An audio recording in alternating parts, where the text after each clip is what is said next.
Hello my beautiful viewers, welcome back to my beautiful vlog. ಎಲ್ಲರೂ ಹೆಂಗದಿರಿ? ಎಲ್ಲರೂ ಆರಾಮದ್ರಿ ಅಂತೇಳಿ ಭಾವಿಸ್ತಾ ಇವತ್ತಿನ ವ್ಲಾಗ್ ಶುರು ಮಾಡತ್ತೀನಿ.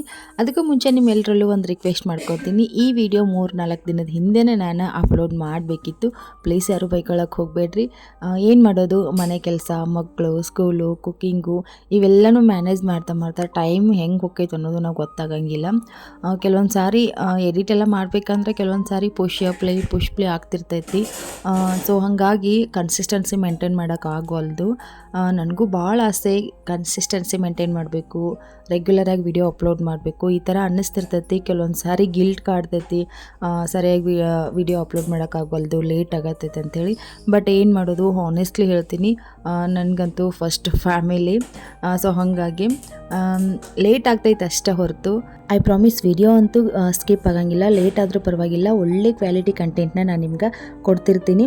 ನಿಮ್ಮ ಸಪೋರ್ಟ, ನಿಮ್ಮ ಸ್ವೀಟ್ ಕಾಮೆಂಟ್ಸ ಇದಿಷ್ಟು ಇದ್ರೆ ಸಾಕು ನನಗೆ. ನಿಜ ಹೇಳಬೇಕಂದ್ರೆ ನನ್ನ ಕನ್ಸಿಸ್ಟೆನ್ಸಿ ಸರಿಯಾಗಿ ಮೇಂಟೈನ್ ಮಾಡ್ಲಾರ್ಕರ ನನ್ನ ಚಾನಲ್ ಗ್ರೋ ಆಗ್ತಾ ಇಲ್ಲ. ಬಟ್ ಏನೂ ಮಾಡೋಕ್ಕಾಗಂಗಿಲ್ಲ, ಪರಿಸ್ಥಿತಿ ಯಾವ ಥರ ಬರ್ತೈತಲ್ಲ, ಸೊ ಆ ಥರ ನಾವು ಹೋಗ್ಬೇಕು, ನಿಧಾನಕ್ಕನ ಬೆಳೀಲಿ. ಸೊ ನಾನು ಒಳ್ಳೊಳ್ಳೆ ವೀಡಿಯೋ ನಾನು ನಿಮ್ಗೆ ತಲುಪಿಸ್ತಾ ಇರ್ತೀನಿ. ಸರಿ, ಇವಾಗ ವ್ಲಾಗ್ ಕಡೆಗೆ ಬರೋಣ್ರಿ. ಸೊ ಇವತ್ತಿನ ದಿನ ನಮಗಂತೂ ತುಂಬಾ ಸ್ಪೆಷಲ್ ಡೇ ಅಂತಲೇ ಹೇಳ್ಬೋದು. ಯಾಕಂದರೆ ಇವತ್ತಿಗೆ ನಮ್ಮ ಮ್ಯಾರೇಜ್ ಆಗಿ, ನಮ್ಮ ಮದುವೆ ಆಗಿ 10 ವರ್ಷ ಮುಗೀತು. ಸೊ ನಿಜ ಹೇಳ್ಬೇಕಂದ್ರೆ ನನಗಂತೂ ನಂಬಕ್ಕೆ ಆಗ್ತಿಲ್ಲ, ಇಷ್ಟು ಬೇಗ 10 ವರ್ಷ ಕಳೀತು ಅಂಥೇಳಿ. ಸಮಯ ಅನ್ನೋದು ಎಷ್ಟು ಬೇಗ ಕಳೆದು ಹೋಗ್ತೈತೆ ಅಂತ ಗೊತ್ತಾಗೋದಿಲ್ಲ. ಈ ಥರ ಮೊಮೆಂಟ್ನಾಗಂತೂ ಇನ್ನೂ ಜಾಸ್ತಿ ಆ ಥರ ಫೀಲ್ ಆಗ್ತಿರ್ತೈತಿ. ಇಷ್ಟು ಬೇಗ 10 ವರ್ಷ ಕಳೀತು, ಇಷ್ಟು ಬೇಗ ಸಮಯ ಅನ್ನೋದು ವರ್ಷಗಳು ಉರುಳು ಹೋದು ಏನಂತ ಈ ಥರ ಅನ್ನಿಸ್ತಿರ್ತೈತಿ. ಹಾಗೆ ಈ 10 ವರ್ಷದಾಗ ನಾವು ಪ್ರಾಪರಾಗಿ ಆ್ಯನಿವರ್ಸರಿ ಸೆಲೆಬ್ರೇಷನ್ ಅಂತ ಏನು ಮಾಡ್ತಿರಲಿಲ್ಲ. ಜಸ್ಟ್ ಮನೆಯಾಗ ನಾವು ವಿಶ್ ಮಾಡಿಕೊಂಡು ಜಸ್ಟ್ ಹೊರಗಡೆ ಹೋಗಿ ಒಂದು ಸ್ವಲ್ಪ ಸುತ್ತಾಡ್ಕೊಂಡು ಊಟ ಮಾಡ್ಕೊಂಡು ಬಂದುಬಿಡ್ತಿದ್ವಿ. ಬಟ್ ಈ ವರ್ಷ ಏನೇನೋ ಗೊತ್ತಿಲ್ಲ, ಏನಾದರೂ ಡಿಫ್ರೆಂಟಾಗಿ ಟ್ರೈ ಮಾಡೋಣ, ಡಿಫ್ರೆಂಟಾಗಿ ವಿಶ್ ಮಾಡೋಣ ಈ ವರ್ಷ ಅಂತ ಅನ್ನಿಸ್ತೆ. ಸೊ ಹಾಗಾಗಿ ಒಂದು ಜೊತೆ ಬಟ್ಟೆ ತರಿಸಿದ್ನೆ ನಾನು ಅವ್ರಿಗೆ ಅಂಥೇಳಿ. ಇನ್ನು ಮನ್ಯಾಗ ಪ್ರತಿ ವರ್ಷ ಜಾಮೂನ್ ಮಾಡ್ತೀನಿ.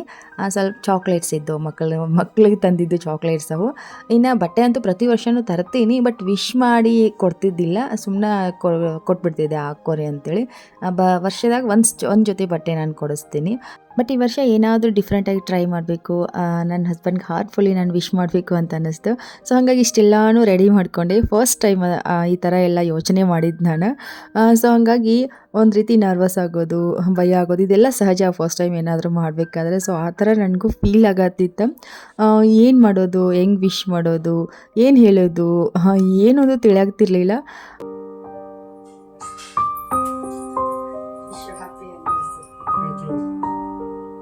ಫೈನಲಿ ಹೆಂಗೋ ಧೈರ್ಯ ಮಾಡಿ ನನ್ನ ಹಸ್ಬೆಂಡ್ಗೆ ವಿಶ್ ಮಾಡಿಬಿಟ್ಟೆ.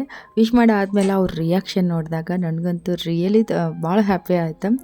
10 ವರ್ಷದ ಜರ್ನಿ ಅಂದರೆ ಇದೇನು ಸ್ಮಾಲ್ ಜರ್ನಿ ಏನಲ್ಲ.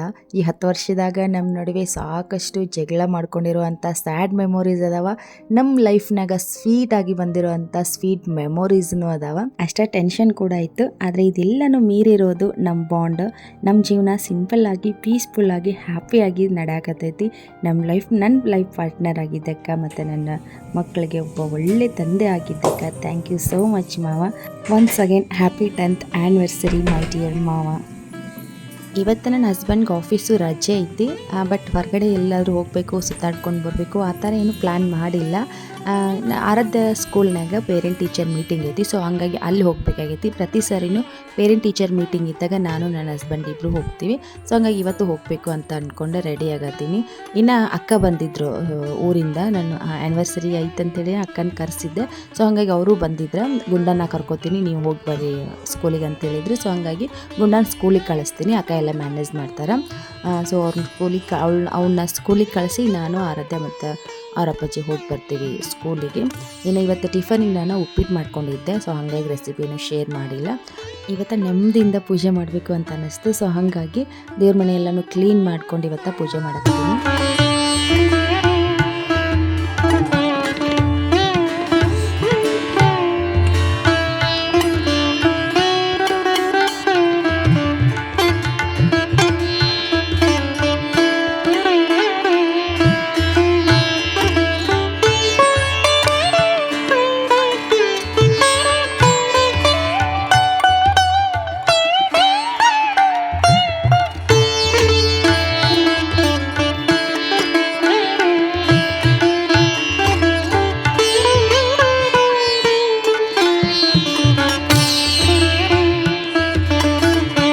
ಇನ್ನು ಇಲ್ಲಿ ನೋಡಕತ್ತಿದ್ದು ಬಂದುಬಿಟ್ಟಿದೆ ಜವಾದು ಪೌಡರ್ ಅಂಥೇಳಿ.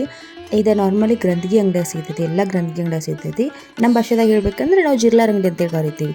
ಸೊ ಅಲ್ಲಿ ಸಿಗ್ತೈತಿ ಇದೆ. ಇದನ್ನು ಸ್ಪೆಷಲಿ ದೇವ್ರ ಮನೆಗೆ ಅಂತೇಳಿ ಯೂಸ್ ಮಾಡ್ತಾರೆ. ಇದನ್ನ ಏನಪ್ಪ ಅಂತಂದ್ರೆ ಇದನ್ನು ಧೂಪ ಹಾಕ್ತೀವಲ್ಲ, ಸೊ ಆ ಧೂಪಕ್ಕೆ ಹಾಕೋದ್ರಿಂದ ಇಡೀ ದೇವ್ರ ಮನೆ ಎಲ್ಲನೂ ಒಂದು ರೀತಿ ದೇವಸ್ಥಾನದ ಫೀಲ್ ಕೊಡ್ತೈತಿ. ಆಮೇಲೆ ಇದನ್ನು ದೀಪ ಉರಿತಿರ್ಬೇಕಂದ್ರೆ ಆ ದೀಪದೊಳಗೆ ಒಂದು ಸ್ವಲ್ಪ ಹಾಕ್ಬೋದು. ಆಮೇಲೆ ಕುಂಕುಮಕ್ಕೆ ಸೇರಿಸಿನೂ ಇಡ್ತಾರೆ. ಸೊ ಕುಂಕುಮಕ್ಕೆ ಸೇರಿಸಿ ಆ ಕುಂಕುಮನ ಹೊನೆಗೆ ಹಚ್ಕೋದ್ರಿಂದ ಫುಲ್ ಡೇ ನಮಗೊಂದು ರೀತಿ ದೈವಿಕ ಶಕ್ತಿ ಅಂದರೆ ದೈವಿಕ ಮನೋಭಾವನೆ ಇರ್ತೈತಿ. ಸೊ ಇನ್ನು ಈ ಥರ ಧೂಪದಾಗ ಹಾಕಿ ಮನೆ ಎಲ್ಲನೂ ಧೂಪ ತೋರಿಸೋದ್ರಿಂದ ಇಡೀ ಮನೆ ಎಲ್ಲನೂ ಒಂದು ರೀತಿ ದೇವಸ್ಥಾನದ ರೀತಿ ಸ್ಮೆಲ್ ಆಗಿರ್ತೈತಿ. ಅದರಿಂದ ನಮ್ಗೆ ಏನಾಗ್ತೈತಿ, ನಮ್ಮ ಮನಸ್ಸಿನಾಗ ಒಂದು ರೀತಿ ಪಾಸಿಟಿವ್ ಎನರ್ಜಿ, ಒಂದು ರೀತಿ ಕಾಮ್ ಆಗಿ ನಮ್ಮ ಮನಸ್ಸಿಗೆ ಫೀಲ್ ಆಗ್ತಿರ್ತೈತಿ. ಸೊ ಹಂಗಾಗಿ ನಾನು ಯೂಸ್ ಮಾಡ್ತಿರ್ತೀನಿ. ನೀವು ಎಲ್ಲ ಗ್ರಂಥಿಗೆ ಅಂಗಡಿಯಾಗ ಸಿಗ್ತೈತಿ, ತರಿಸ್ಕೊಬೋದು. ಜಸ್ಟ್ 30 ರೂಪೀಸ್ಗೆ ಒಂದು ಸಿಗ್ತೈತಿ ಇದು. ನಾನು ಪೂಜೆ ಮುಗಿಸಿ ಟಿಫನ್ ಮಾಡಿಕೊಂಡೆ ಸ್ಕೂಲ್ಗೆ ಹೋಗ್ಬೇಕಂತೇಳಿ ರೆಡಿ ಆಗತ್ತೀನಿ. ಸೊ 9 ಗಂಟೆಗಿಂದ 11 ಗಂಟೆವರೆಗೂ ಮೀಟಿಂಗ್ ಐತೆ ಅಂತ ಹೇಳ್ಯಾರ. ಸೊ ಹಂಗಾಗಿ ನಾವು ಇಲ್ಲಿಂದ 10 ಗಂಟೆಗೆಲ್ಲ ಹೊರಟಿವಿ. ಇನ್ನು ಇವತ್ತು ಬೆಳವಡಿ ಉತ್ಸವ ಐತಿ, ಮಲ್ಲಮ್ಮನ ಉತ್ಸವ ಐತಿ ಇಲ್ಲಿ ಊರಾಗ. 28, 29 2 ದಿನ ವಿಜೃಂಭಣೆಯಿಂದ ಬೆಳವಡಿ ಮಲ್ಲಮ್ಮನ ಉತ್ಸವ ಮಾಡ್ತಾರೆ. ಸಖತ್ ಚೆನ್ನಾಗಿರ್ತೈತಿ. ಇವಾಗ ಹೊರಡಬೇಕಾದ್ರೆ ಸರ್ಕಲ್ಗೆ ಹೋಗಿನೇ ಹೋಗಬೇಕಾಗ್ತೈತಿ. ಸೊ ಅಲ್ಲಿ ನೋಡ್ತೀರಿ ನೀವು ಎಷ್ಟು ಚೆನ್ನಾಗಿ ಆಚರಣೆ ಮಾಡ್ತಾರೆ ಅಂತೇಳಿ. ಇನ್ನು ನಾನು ಹಾಕಿರೋ ಈ ಡ್ರೆಸ್ ಬಂದುಬಿಟ್ಟು ನನಗೆ ನಮ್ಮ ಸಿಸ್ಟ್ರ್ ಕೊಡಿಸಿತ್ತು. ಮೀಶೋದಾಗ ಆನ್ಲೈನ್ ಪರ್ಚೇಸ್ ಮಾಡಿ ತೊಗೊಂಡು ಬಂದಾರ. ಸೊ ಸಖತ್ ಇಷ್ಟ ಆಯ್ತು ನನಗಂತೂ. ಒಳ್ಳೆ ಕ್ವಾಲಿಟಿ ಅಂತಲೇ ಹೇಳ್ಬೋದು. ಇನ್ನು ಈ ಸಮ್ಮರ್ಗಂತೂ ಒಳ್ಳೆ ಸೂಟ್ ಆಗೋವಂಥ ಡ್ರೆಸ್ ಅಂತಲೇ ಹೇಳ್ಬೋದು. ನೀವು ರೆಗ್ಯುಲರಾಗಿ ಆದರೂ ಯೂಸ್ ಮಾಡ್ಬೋದು, ಇಲ್ಲ ಸಣ್ಣ ಪುಟ್ಟ ಹೊರಗಡೆ ಹೋದಾಗ ಸಣ್ಣ ಪುಟ್ಟ ಫಂಕ್ಷನ್ಗಾದರೂ ಯೂಸ್ ಮಾಡ್ಬೋದು. ಯಾರಿಗಾದರೂ ಡ್ರೆಸ್ ಮೇಲೆ ಇಂಟ್ರೆಸ್ಟ್ ಇದ್ದರೆ ನನಗೆ ಕಾಮೆಂಟ್ ಮಾಡಿರಿ, ನಾನು ನಿಮ್ಮ ಜೊತೆ ಲಿಂಕ್ ಶೇರ್ ಮಾಡ್ಕೋತೀನಿ.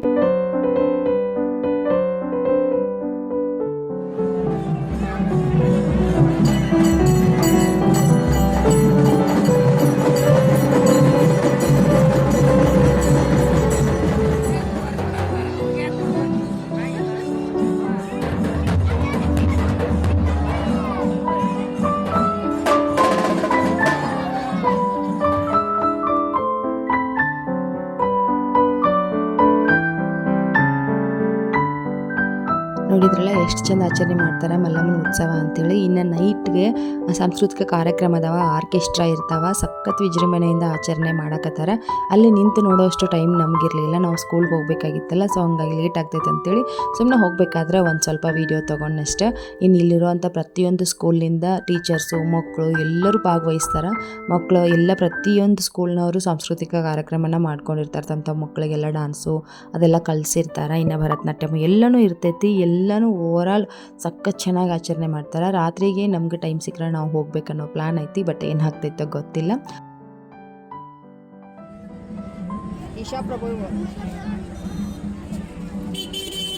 ಸ್ಕೂಲ್ ಹುಡುಗರ್ನೆಲ್ಲ ಕರ್ಕೊಂಡು ಬಂದಾರ. ಇನ್ನು ಬಂದ್ವಿ ನಾವು ಆರಾಧ್ಯರ ಸ್ಕೂಲಿಗೆ ಬಂದು ಇಲ್ಲಿನೂ ಕೂಡ ಅಷ್ಟೇ ಜಾಸ್ತಿ ಹೊತ್ತೇನು ನಿಲ್ಲಿಲ್ಲ. ಎಲ್ಲ ಪೇರೆಂಟ್ಸ್ನೂ ಮಾತಾಡಿಸ್ಬೇಕಾಗ್ತದೆ ಟೀಚರ್ಸ್ ಅಂತೇಳಿ. ನಾವು ನಮ್ದು ಎಷ್ಟು ಕೆಲಸ ಆಯ್ತಲ್ಲ ಪ್ರೋಗ್ರೆಸ್ ಕಾರ್ಡ್ ನೋಡಿಕೊಂಡು ಅವ್ರದ್ದೆಲ್ಲ ಮಾರ್ಕ್ಸ್ ಕೇಳಿಕೊಂಡು ಟೀಚರ್ ಜೊತೆ ಮಾತಾಡಿಕೊಂಡು ನಾವು ಅಲ್ಲಿಂದ ಜಲ್ದಿನ ಬಿಟ್ವಿ. ಇನ್ನು ಬರಬೇಕಾದ್ರೆ ಮಕ್ಕಳಿಗೆ ಏನಾದರೂ ತಿನ್ನಿಸ್ಬೇಕಂತೇಳಿ ಇಲ್ಲೊಂದು ಹೋಟೆಲ್ಗೆ ಬಂದಿದ್ವಿ.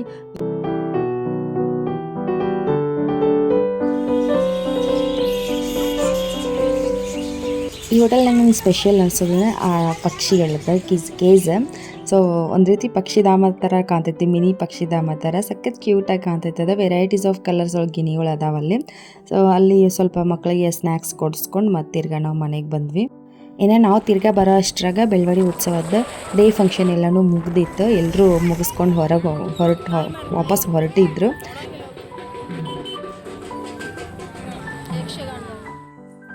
ಸೊ ಅಲ್ಲಿಂದ ಬಂದ್ವಿ. ಸಿಕ್ಕಾಪುಟ್ಟ ಬಿಸಿಲು, ಬಿಗ್ನಿಂಗ ಇಷ್ಟು ಬಿಸಿಲೈತಿ, ಇನ್ನು ಮುಂದಿನ ದಿನಗಳಲ್ಲಿ ಹೆಂಗೋ ಏನೋ. ಸೊ ಬಂದು ಇವಾಗ ನಾನು ಮಧ್ಯಾಹ್ನ ಊಟಕ್ಕೆ ರೆಡಿ ಮಾಡತ್ತೀನಿ. ನಾನು ಬರೋಷ್ಟ್ರಾಗ ಗುಂಡನೂ ಬಂದಿದ್ದ ಸ್ಕೂಲ್ನಿಂದ. ಸೊ ಎಲ್ರಿಗೂ ಹಶು ಆಗಿತ್ತು. ನಮ್ಮ ಅಕ್ಕ ಎಲ್ಲ ಕೆಲಸ ಮುಗಿಸ್ಕೊಂಡಿದ್ಲು, ಮನೆ ಕೆಲಸ ಕ್ಲೀನಿಂಗ್ ಆಗಿರ್ಬೋದು, ಎಲ್ಲ ಬಟ್ಟೆ ಪಾತ್ರೆ ಎಲ್ಲನೂ ಮಾಡ್ಕೊಂಡಿದ್ರು. ಇನ್ನು ಬಂದ ಒಂದು ಸ್ವಲ್ಪ ಏನಾದರೂ ಅವ್ರಿಗೆ ಅಡುಗೆ ಮಾಡ್ಬೇಕಂತೇಳಿ ನನ್ನ ಹಸ್ಬೆಂಡ್ ಕೇಳಿದೆ. ಅವ್ರು ಅನ್ನ ಸಾಂಬಾರು ಮಾಡಿಬಿಡು ಸಿಂಪಲ್ಲಾಗಿ, ನೈಟಿಗೆ ಏನೂ ಉಳಿಬಾರ್ದು, ನೈಟಿಗೆ ಏನಾದರೂ ಹೊರಗಡೆಯಿಂದ ತೊಗೊಂಬರೋಣ ಅಂತಂದ್ರೆ. ಸೊ ಹಾಗಾಗಿ ಜಸ್ಟ್ ಅನ್ನ ಮತ್ತು ಸಾಂಬಾರು ಮಾಡಿದ್ನೆ. ಸೊ ಹಾಗಾಗಿ ನಾ ಮಧ್ಯಾಹ್ನಕ್ಕೂ ರೆಸಿಪಿ ಜೊತೆ ಶೇರ್ ಮಾಡೋಕ್ಕಾಗಲಿಲ್ಲ. ಇನ್ನು ಮತ್ತು 4 ಗಂಟೆಗೆ ಆರಾಧನ ಭರತನಾಟ್ಯ ಕ್ಲಾಸಿಗೆ ಕಳಿಸ್ಬೇಕು ಇವತ್ತು. ಸೊ ಹಾಗಾಗಿ ಇವತ್ತಂತೂ ನನ್ನ ಹಸ್ಬೆಂಡ್ ರಜೆ ಐತಲ್ಲ, ಸೊ ಅವ್ರ ಮನೆಯಾಗಿರೋದ್ರಿಂದ ಅವರ ಕರ್ಕೊಂಡು ಬರ್ತಾರೆ. ಅದೊಂದು ಇವತ್ತು ಟೆನ್ಷನ್ ಇಲ್ಲ.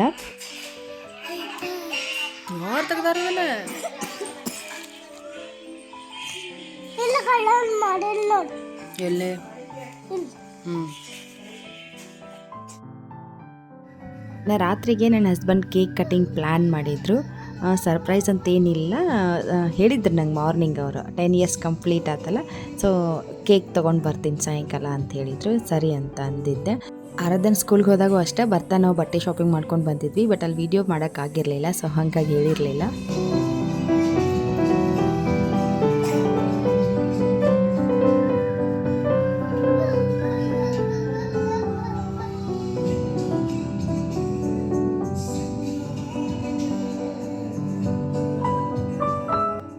ಇವಾಗ ಏನೇನು ಹಾಕ್ಕೊಂಡಿಲ್ಲ ಕುರ್ತಿ, ಅದು ಇವತ್ತು ನನ್ನ ಹಸ್ಬೆಂಡ್ ಕೊಡಿಸಿದ್ದ. ಆರಾಧನ ಸ್ಕೂಲ್ಗೆ ಹೋಗಿದ್ವಲ್ಲ ಮೀಟಿಂಗ್ ಅಂತೇಳಿ, ಸೊ ಬರ್ತಾ ಅಲ್ಲಿ ಟ್ರೆಂಡ್ಸಿಗೆ ಹೋಗಿ ಶಾಪಿಂಗ್ ಮಾಡ್ಕೊಂಡು ಬಂದ್ವಿ.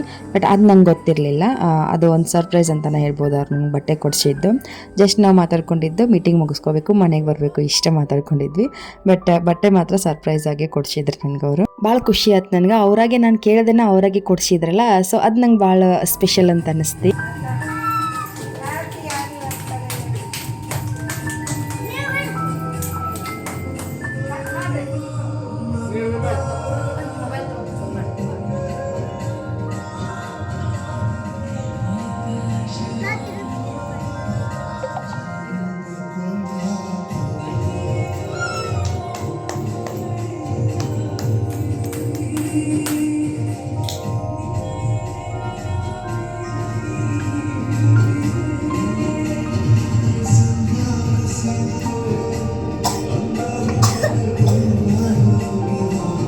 ಬಿಡ್ಲಿ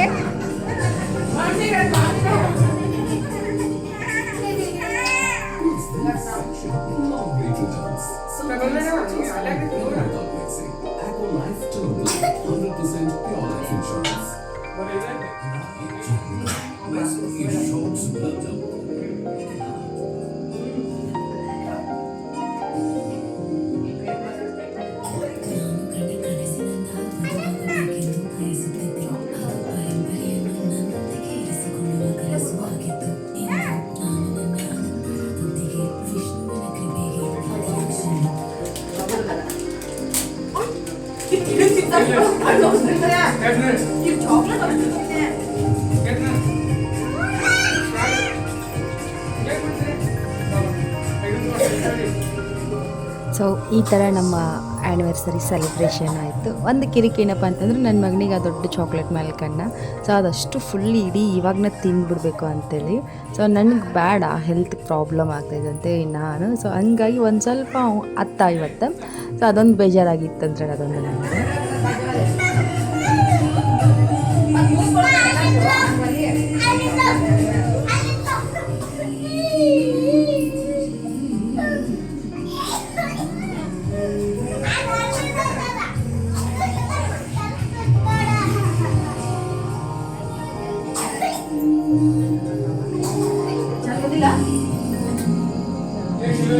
ಇದು ಫೈನಲ್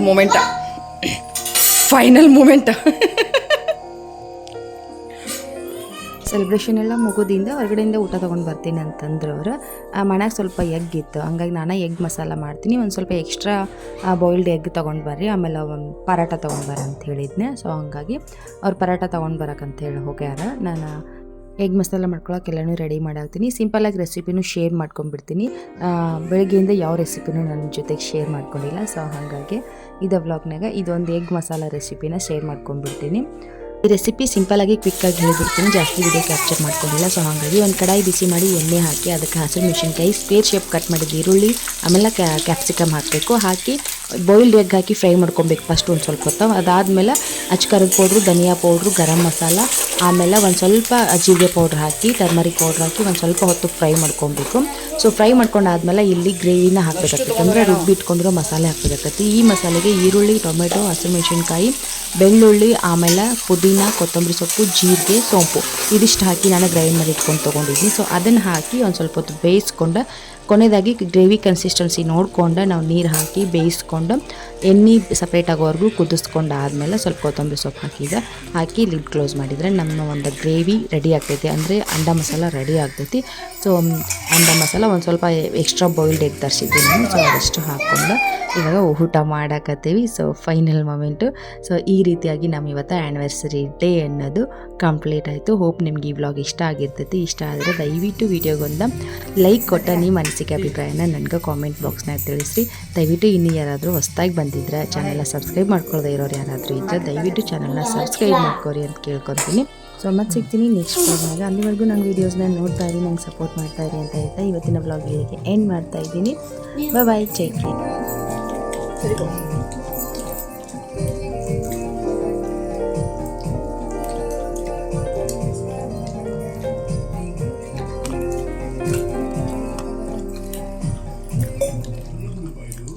अर्धा